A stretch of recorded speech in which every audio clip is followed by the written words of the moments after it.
இன்றைக்கி இந்த வீடியோவில் நம்ம எதை பற்றி பேச போகிறோம் அப்படின்னா அடிக்ஷன். அதாவது அடிக்ஷன்னால் கவலைப்படுற ஆளுங்க எண்ணிக்கை அதிகமாகிட்டே இருக்கிறத தவிர அதை குறைவு அப்படின்னுங்கிறது குறையவே மாட்டேங்குது. அதுதான் உண்மை.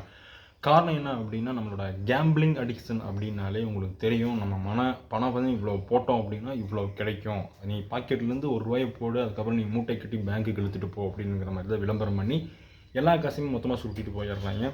நம்மளும் நம்ம நிறைய கிடைக்கும், நம்ம காசு போட்டோம் அப்படின்னா கோடி கோடியாக கொடுப்பாங்க, பில்டிங் கட்டிடலாம், வீடு கட்டிடலாம், சொத்து வாங்கிடலாம் அப்படிங்கிற மாதிரியெல்லாம் பிளான் பண்ணி நம்மளும் தொடர்ந்து அதை விளையாண்டுட்டே இருக்கோம். ஆனால் ஃபைனலாக என்ன ஆகுது அப்படின்னா, விட்ட காசை பிடிக்க முடியறதில்ல. நம்ம விட்ட காசை பிடிக்கணும் அப்படின்னு சொல்லி விளையாடும் போது கடன் வாங்கி அதில் போடு, அதுக்கப்புறம் திரும்ப திரும்ப விடு அப்படிங்கிற மாதிரி நம்மளோட மைண்ட் ஃபிக்ஸ் ஆகிடுது. நம்மளோட டிப்ரெஷனே தாங்க முடியாமல் யாருக்கிட்டையும் அதை சொல்லவும் முடியாமல், ஏதாவது ஒரு பிஸ்னஸில் நம்ம இன்வெஸ்ட் பண்ணியிருந்தோம் அப்படின்னா கூட, நான் இன்வெஸ்ட் பண்ணேன் அதனால் என் அமௌண்ட் போச்சு அப்படின்னு சொல்லி நம்ம ஏதாவது ஒன்று சொல்லலாம். பட் ஆனால் கேம்பிளிங் விளையாண்டு எனக்கு அமௌண்ட்டு போயிடுச்சு அப்படிங்கிறத சொன்னோம் அப்படின்னா நம்மளுக்கு எதில் எப்போ அடி விழுகும் அப்படிங்கிறதே தெரியவே தெரியாது. ஸோ எல்லாத்துக்கும் நான் சொல்கிற ஒரே ஒரு விஷயந்தான், கேம்பிளிங் மூலியமாக வர காசு நம்மளுக்கு வேணாம்.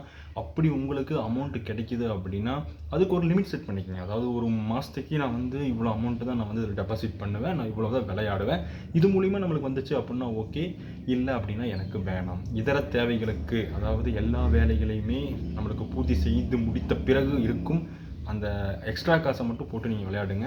தேவையில்லாமல் எல்லா அமௌண்ட்டையும் இன்வெஸ்ட் பண்ணி நீங்கள் உங்களை மன உளைச்சலுக்கு நீங்கள் ஆளாக்காதீங்க.